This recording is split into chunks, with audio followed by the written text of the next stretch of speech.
Hello, I'm Thomas Schreiner, the Lean Farmer. Welcome to another exciting video. Today, it's going to be all about Poke Yoke. So check this out.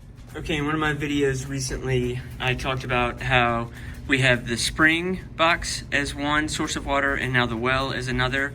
And we're going to use the spring box to water all the animals. And so I had them install a switch here.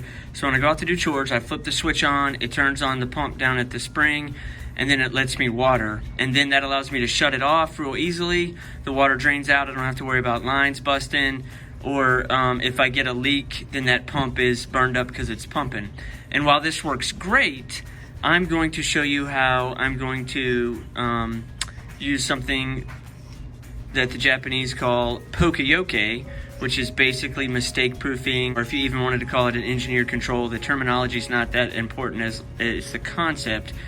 I could still leave this on and leave the water on outside, which is another concern that we have, and then that would result in burning up the spring. And we've done that before, and we've had farm sitters do that before, so I'm going to take care of this where that could never happen again.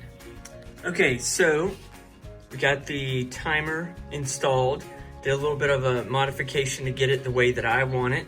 And the only thing I have to do is come down here, and when I go out to do chores, I just turn the timer on and I put it on the number of minutes that I want. So this is like right at 20 minutes. I go out and do the chores, I do my watering, and if I were to forget and leave the water on, this is only gonna run 20 minutes and then the timer will tick down and it'll automatically shut it off. So I basically error-proof or mistake-proof, or as the Japanese say, Poke Yoke, and I make sure that there's no way that I could leave the water on where I burn up the spring pump. Okay, and one other improvement that I did, and I'm gonna have to work on a little bit better with some better markers, was I actually colored the areas that we prefer when it comes to turning the timer on.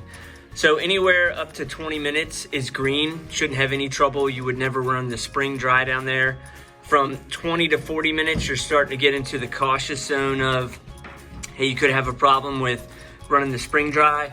And anywhere 40 minutes to an hour, you could potentially run the spring dry. And we know from past experience, if you go over an hour, then you could have a serious problem there. And that's one of the reasons why I went with this timer versus another timer, because the most amount of time you could put this on was an hour versus another timer that Lowe's had, you could go a couple of hours or longer on it. And I wanted to make sure there was no way somebody could push the wrong button and give it more time than we ever wanted. So even in our worst case scenario here, we shouldn't actually run the spring dry or burn it up. But now if we have a farm sitter here, they know that green is good, yellow is cautious, and you start to get in the red and we've got some concerns.